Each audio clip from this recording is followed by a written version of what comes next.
প্রিয় নবম ও দশম শ্রেণীর শিক্ষার্থীরা, আশা করি তোমরা সবাই ভালো আছো। আজকের পর্বে আমরা 11.2 এর 25 নম্বর সৃজনশীল অঙ্কটি সমাধান করব। তো আজকে 11.2 এর সর্বশেষ পর্ব। আমরা ধারাবাহিকভাবে এই অঙ্কগুলো এক থেকে শুরু করে সমস্ত অঙ্কগুলো সমাধান করে দিলাম। আর তোমরা এই অঙ্কগুলো প্লেলিস্ট থেকে দেখতে পারবা, আর অবশ্যই ডেসক্রিপশন থেকেও তোমরা লিংক থেকে তোমরা এই অঙ্কগুলো ধারাবাহিকভাবে তোমরা দেখতে পারবা। তো এটা হচ্ছে আমাদের 8 নম্বর পর্ব। এগুলো 25 নম্বর সৃজনশীল অঙ্কে তোমরা দেখো স্ক্রিনে দেখতেছো যেভাবে বলা আছে যে আশিক, মিজান, অনিকা ও অহনা মোট 1,95,000 টাকা মূলধন দিয়ে একটা ব্যবসা শুরু করলো। বছর শেষে তারা 26,500 টাকা মূলধন পায়, অর্থাৎ লাভ্যাংশ হয়। তো উক্ত ব্যবসা মূলধনে আশিকের অংশ অনুপাত মিজানের অংশ আছে হচ্ছে 2:3। এরপর মিজানের অংশ অনুপাত অনিকার অংশ আছে 4:5। এরপর দেখো অনিকা অংশ অনুপাত অহনার অংশ আছে 5:6। তো এখানে আমরা প্রথমে তে বলা আছে মূলধনের সরল অনুপাত নির্ণয় করতে হবে। মূলধনের সরল অনুপাত, যেহেতু এখানে প্রশ্নতে বলা আছে আশিকের অনুপাত 2, মিজানের আছে 3, তাহলে 2:3 আশিক আর মিজান। আর মিজান আর অনিকার আছে 4:5, আর অনিকা আর অহনার অনুপাত আছে 5:6। এটাকে আমাদের সরল অনুপাতে নির্ণয় করতে হবে। তো এই অঙ্কটা তোমরা যেভাবে সমাধান করবা, তোমরা একটা খেয়াল করো, এখানে কিন্তু দুই জায়গাতে কিন্তু মিজান আছে। তো আমি একটু মার্ক করে দেই, এই যে মিজান, এখানে মিজানের অনুপাত কত? 3, আর এখানে মিজানের অনুপাত কিন্তু 4। তো এই যে এখানে এই মিজানের অনুপাত দ্বারা তোমাদেরকে এই অনুপাতকে, প্রথম যে অনুপাত রয়েছে এটাকে তোমাকে গুণন করতে হবে। এরপর এই অনুপাতকে এই 3 দ্বারা, মিজানের এই তিন অনুপাত দ্বারা এই দুটোকে গুণন করতে হবে। তাহলে যদি আমরা এভাবে করি, তো এখানে দেখো, তো আমরা 4 দ্বারা গুণ করব, তাহলে 2 গুণন 4 ইন্টু এরপর 3 গুণন 4। তাহলে এখানে যদি আমরা 4 দিয়ে গুণ কত হবে? 8। এরপর অনুপাত 3 4 কত? 12। তো এখানে কিন্তু মিজানের অনুপাত 12 বের হবে। তো এই জায়গাতেও কিন্তু 12 নিয়ে আসতে হবে। তাহলে এখানে আমাকে কি করতে হবে? তাহলে এই 3 দ্বারা তাহলে আমাকে এটা গুণ করতে হবে। তাহলে এখানে 3 দ্বারা 4 গুণ করে 3 4 12, তাহলে মিজানের অনুপাতের সাথে কি হবে? মিল হচ্ছে। তো এটা আমরা এভাবে লিখতে পারি যে 4 গুণন 3 অনুপাত ওই 3 দ্বারা 5 কে গুণন করতে হবে, তাহলে এখানে 5 গুণন 3। ঠিক আছে, তাহলে এখানে হবে 3 4 12 অনুপাত 3 5 15। ওকে, তো অনিকা আছে, এখানে অনিকা আছে। তো একটা জিনিস খেয়াল করো, এখানে কিন্তু অনিকার অনুপাত হচ্ছে কত? 15, আর এখানে অনিকার অনুপাত 5। তাহলে এখানে আমার সাথে কত গুণন করলে আমাদেরকে এই অনিকার সঙ্গে মানে 15 মিলে যাবে? তো এখানে যদি আমরা কাজ করি, তো এখানে যদি আমরা 3 গুণন করি, তাহলে এখানে হচ্ছে 5 গুণন 3 অনুপাত, এটার সাথে আমরা 3 গুণন করতে হবে, তাহলে হচ্ছে 6 গুণন 3। তাহলে এখানে তোমরা দেখো অনুপাতগুলো আসছে 3 5 15। এরপর এখানে অনুপাত 3 6 কত? 18। তাহলে এখানে আমাদের দেখো অনিকার অনুপাতও এই জায়গায় 15 আছে, এখানে অনিকার অনুপাত কি আছে? 15 রয়েছে। তাহলে আমাদের প্রতিটা যে 4 জন লোক আছে, 4 জনের একদম নির্দিষ্ট করে একটা অনুপাত আমাদের বের হলো। তো এখানে আমরা লিখতে পারি আশিক, তো আশিক অনুপাত মিজান, এরপর আছে অনিকা, এরপর আছে অহনা। তো এখানে আমাদের নির্দিষ্ট যাদের অনুপাতগুলো আছে, আশিকের আছে 8, মিজানের আছে কত? 12, এরপর হচ্ছে অনিকার আছে 15, এরপর 15, এরপর হচ্ছে অহনার আছে কত? 18। তো এটি হচ্ছে আমাদের ক নাম্বার প্রশ্নের সঠিক অ্যান্সার। যেহেতু আমাদের বলছে সরল অনুপাতে নির্ণয় করো, তো এটি হচ্ছে আমাদের সরল অনুপাত। তো এখন আমরা খ নম্বর অঙ্কটি সমাধান করব। তো এখানে খ নম্বরে বলা আছে, তোমরা দেখো স্ক্রিনে দেখতে পাচ্ছ যে উক্ত ব্যবসার প্রত্যেকের মূলধন নির্ণয় করতে হবে। যে উক্ত ব্যবসার প্রত্যেকের মূলধন, যেহেতু এখানে 4 জনের মূলধন আছে 1,95,000 টাকা, তো এখানে আমরা বলতে পারি যে প্রথম অনুপাতগুলোর যোগফল লিখবো। তো এখানে লিখবো যে অনুপাত গুলোর যোগফল। অনুপাতগুলোর যোগফল এখানে আছে 8 যোগ 12 যোগ 15 যোগ 18, তাহলে সমান সমান কত? 53। ঠিক আছে, তাহলে এখানে 4 জনের অনুপাতের যোগফল হচ্ছে 53। তাহলে এখন আমরা প্রত্যেকের মূলধনটা আমরা বের করতে পারবো। তো প্রথমে আমরা আশিকের মূলধনটা বের করব। তো এখানে লিখতে পারি আশিকের মূলধন। তো আশিকের মূলধন হবে এখানে, যেহেতু আমাদের 1 লক্ষ কত আছে?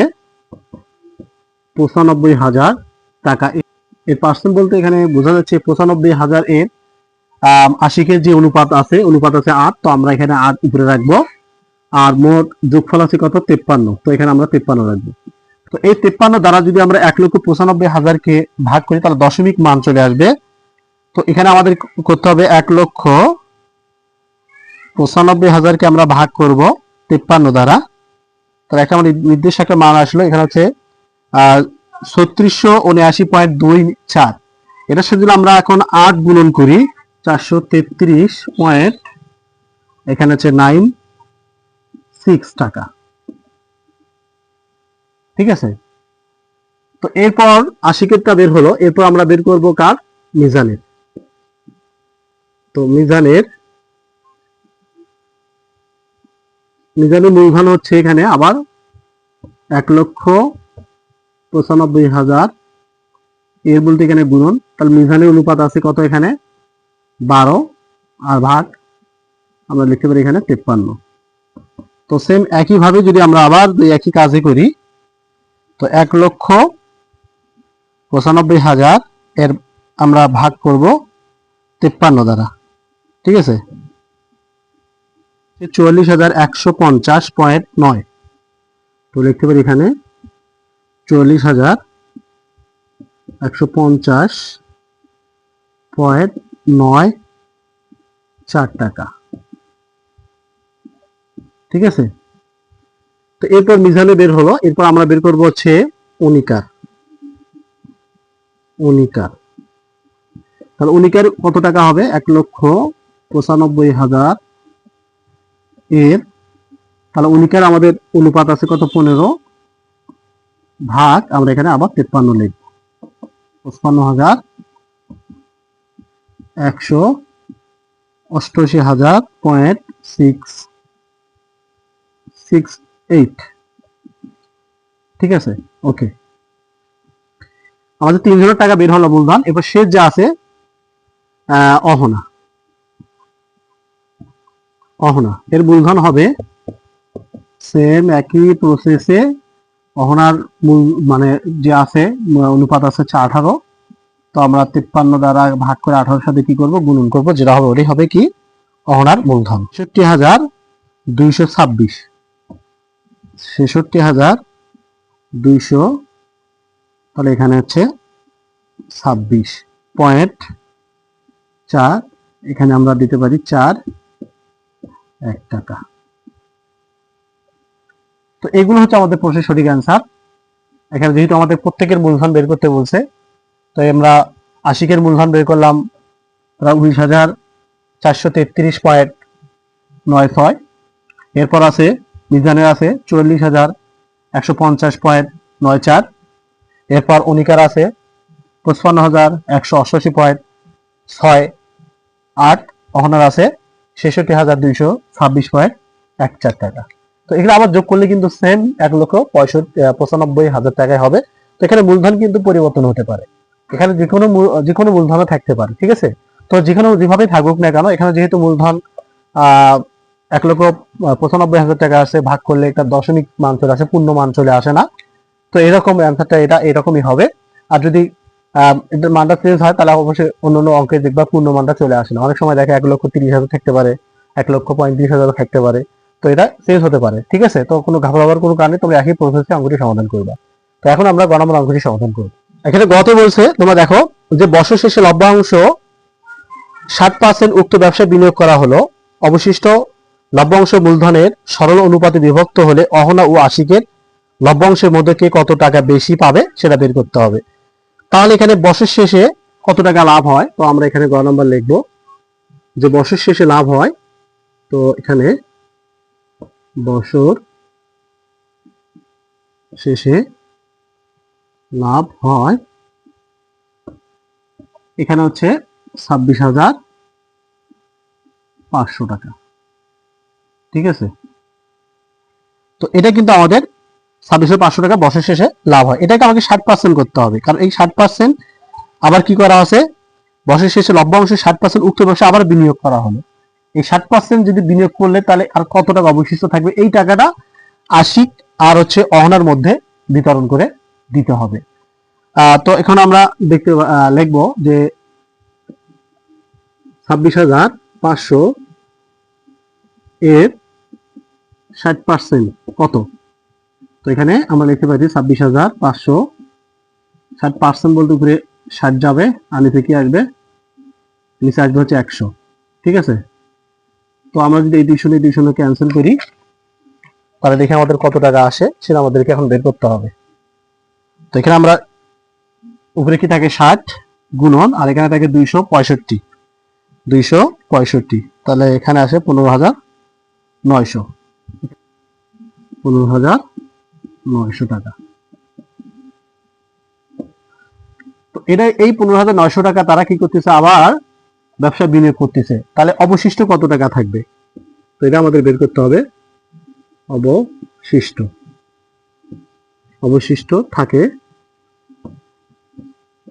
তাহলে এখানে অবশিষ্ট আমাদের কি করতে হবে, এই যেখান থেকে আমরা বিয়োগ করব, অর্থাৎ 26,500 থেকে আমরা বিয়োগ করব 15,900 টাকা। তো তাহলে এখানে কত টাকা থাকবে, তো এখানে বিয়োগ 26,500, তাহলে 10,600 টাকা থাকবে এখানে। তাহলে এখানে থাকবে 10,600 টাকা। এই 10,600 টাকা আমাদেরকে ভাগ করে দিতে হবে কার মধ্যে, তোমরা দেখো এখানে বলছে অহনা ও আশিকের মধ্যে। তাহলে আশিকের অনুপাতটা কত ছিল, তো এখানে লিখতে পারি আশিক পায়, তাহলে এখানে কত আছে 10,600 এর। তো এখানে আমরা যে কাজটা করব, ওই যে আগে যে 53 ছিল মোট যোগফল, অনুপাতের যোগফল, ঠিক আছে, আর আশিকের অনুপাত ছিল 8, এখান থেকে আমরা ভাগ করে গুণন করে দেবো, দেখি কত টাকা আসে। এটাকে আমরা ভাগ করবো কার দ্বারা, 53 দ্বারা। 53 দ্বারা ভাগ করলে 200 আসে।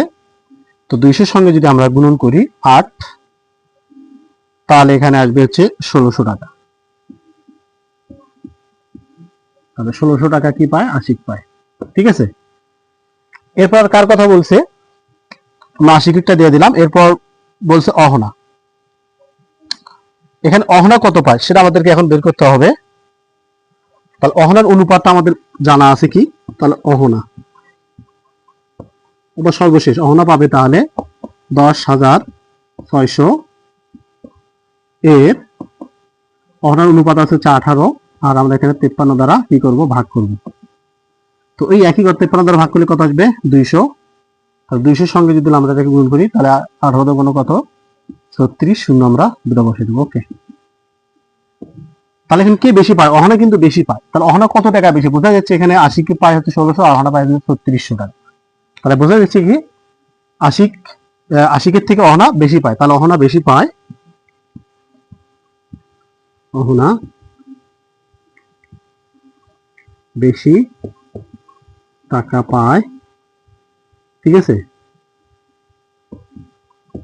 তাহলে কত পায়, বেশি পায় সেটা আমাদের দেখতে হবে। তাহলে এখানে 3600 থেকে আমরা 1600 বিয়োগ করে দিই। ওকে, আমরা 1600 বিয়োগ করি, 2000 টাকা, অর্থাৎ 2000 একটা শূন্য দিতে হবে। ওকে, তাহলে আমরা বলবো 2000 টাকা, অহনা 2000 টাকা বেশি পায়। ওই লিখলে হবে, এখানে এই পাশে লেখো অহনা 2000 টাকা বেশি পায়। এটি হচ্ছে আমাদের প্রশ্নের সঠিক অ্যান্সার। খুবই ইজিলি একটা অঙ্ক, এত কঠিন কিছুই না। তোমরা অঙ্ক দুই একবার দেখলেই তুমি বুঝতে পারবা, খুবই ইজি। তো অবশ্যই তোমরা বুঝতে পারছো, আর যদি ভিডিওটি ভালো লাগে তোমরা আমার চ্যানেলটাকে সাবস্ক্রাইব করে নাও, আর যারা ফেসবুক পেজে বা আইডি দেখতেছো ভিডিও অবশ্যই শেয়ার করে সকলের মাঝে তোমরা পৌঁছে দাও, যাতে করে সকলে দেখতে পারে। তো আজকে এই পর্যন্ত, সবাই ভালো থাকো, সুস্থ থাকো, আল্লাহ হাফিজ।